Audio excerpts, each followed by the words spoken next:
Bapak Ibu saudara-saudari yang dikasihi Tuhan, Shalom.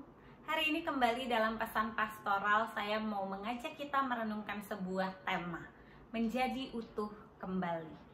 Sebelum kita membaca kebenaran firman Tuhan, Bapak Ibu, bukankah sebagian besar dari kita lebih memilih untuk membeli barang yang baru ketimbang memperbaiki barang yang rusak? Tetapi menariknya di Jepang ada sebuah seni memperbaiki barang yang rusak. Secara khusus barang itu adalah keramik yang pecah kemudian disambung kembali dengan serbuk berwarna emas dan akhirnya menjadi sebuah karya seni yang indah dan berharga, sangat mahal di Jepang. Dan karya ini dikenal dengan nama kintsugi. Keramik yang pecah di rumah kita mungkin hanya akan menjadi sampah, tetapi keramik yang pecah di tangan seorang seniman akan menjadi barang yang nilainya luar biasa mahal dan berharga. Bapak Ibu yang terkasih, demikianlah hidup kita orang percaya. Dalam hidup, mungkin sebagian dari kita merasa hidup kita sudah hancur. Masa depan kita berantakan, harga diri saya diinjak-injak. Masa depan saya sepertinya tidak ada lagi. Tetapi di tangan Tuhan, di tangan pencipta kita, hidup kita sangat berharga, bahkan tidak ternilai. Hari ini saya mau mengajak kita merenungkan firman di dalam Yeremia 18 ayat 1 sampai 6. Yeremia 18 ayat 1 sampai 6, saya akan membacakannya bagi kita sekalian. Firman yang datang dari Tuhan kepada Yeremia bunyinya, "Pergilah dengan segera ke tukang periuk. Di sana aku akan memperdengarkan perkataan-perkataanku kepadamu. Lalu pergilah aku ke rumah tukang periuk, dan kebetulan ia sedang bekerja dengan pelarikan. Apabila bejana yang sedang dibuatnya dari tanah liat di tangannya itu rusak, maka tukang periuk itu mengerjakannya kembali menjadi bejana lain menurut apa yang baik pada pemandangannya. Kemudian datanglah firman Tuhan kepadaku bunyinya, masakan aku tidak dapat bertindak kepada kamu seperti tukang periuk ini, hai kaum Israel? Demikianlah firman Tuhan, sungguh seperti tanah liat di tangan tukang periuk, demikianlah kamu di tanganku, hai kaum Israel." Jadi bagaimana kita bisa kembali utuh ketika kita merasa hidup kita sudah begitu hancur? Bapak Ibu, melalui kisah Nabi Yeremia yang dibawa Tuhan pergi kepada tukang periuk, kita belajar dua hal. Yang pertama adalah untuk menjadi utuh kembali, kita harus datang kepada Tuhan.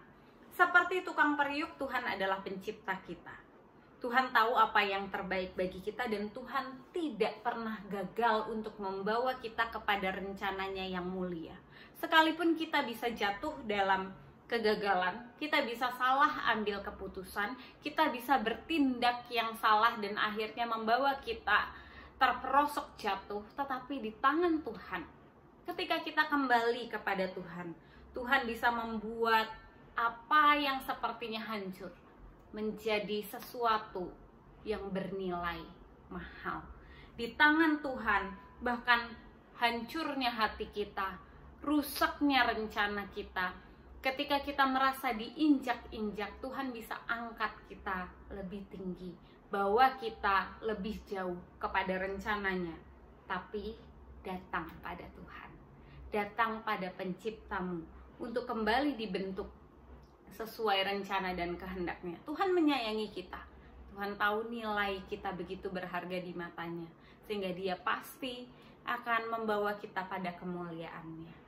Yang kedua, serahkan seluruh keretakan itu untuk dibentuk oleh Tuhan. Kita bisa datang kepada Tuhan tapi kita tidak mau dibentuk oleh Tuhan. Kita bisa datang kepada Tuhan tapi kita menolak untuk ikut pimpinan Tuhan. Sangat bisa. Bapak Ibu, berapa banyak dari kita yang waktu kecil datang ke sekolah tapi tidak mau belajar? Yang waktu kecil pergi ke sekolah minggu tapi kita tidak mau mendengar? Orang bisa datang tetapi belum tentu mau taat.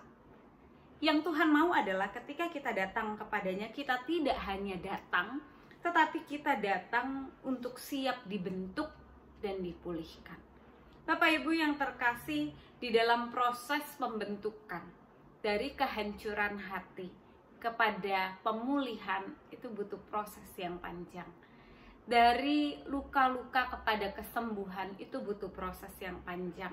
Hari ini kalau kita bertemu dengan teman-teman yang mengalami sakit keras atau yang habis mengalami kecelakaan dan membutuhkan pemulihan, ada proses yang harus dijalani dan itu tidak mudah. Tetapi Bapak Ibu, di tangan Tuhan, proses yang berat akan menjadi berkat. Pertanyaannya adalah, apakah kita mau taat? Bapak Ibu, di dalam Yakobus 1 ayat 3-4 firman Tuhan berkata demikian. Sebab kamu tahu bahwa ujian terhadap imanmu itu menghasilkan ketekunan, dan biarkanlah ketekunan itu memperoleh buah yang matang, supaya kamu menjadi sempurna dan utuh dan tak kekurangan sesuatu apapun. Di dalam kekurangan, keretakan, kelemahan, mari datang pada Tuhan.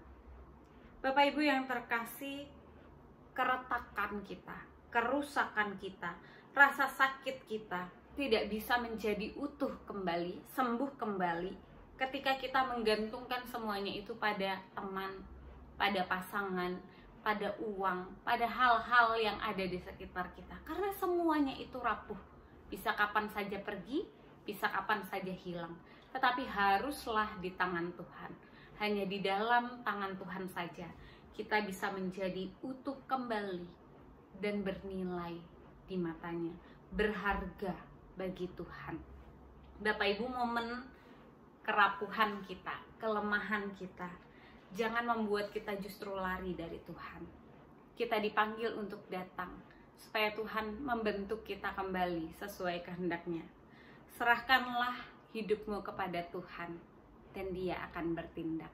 Mari kita berdoa. Bapa yang baik, hari ini kami mau menyerahkan hidup kami ke dalam tangan-Mu. Ketika di dalam perjalanan hidup kami ada luka-luka yang harus kami alami, rasa sakit, kekecewaan, keretakan hubungan, dan begitu banyak hal yang membuat kami rasanya tidak utuh. Biarlah kami boleh kembali datang kepada Tuhan untuk dipulihkan, dibentuk menjadi sesuai kehendak-Mu. Rencana-Mu nyata atas kami ya Tuhan. Banyak hal terjadi di luar perkiraan kami, tetapi kami percaya kehancuran hati kami pun berharga di mata-Mu. Dan ketaatan kami biarlah juga boleh menjadi berkat, kesaksian untuk hidup yang dipulihkan. Biarlah banyak orang yang hari ini mengalami seperti kami juga boleh berpengharapan, sebab ada Tuhan yang menyediakan masa depan yang penuh harapan bagi setiap orang yang berharap kepadanya. Di dalam nama Tuhan Yesus kami berdoa. Amin. Tuhan memberkati.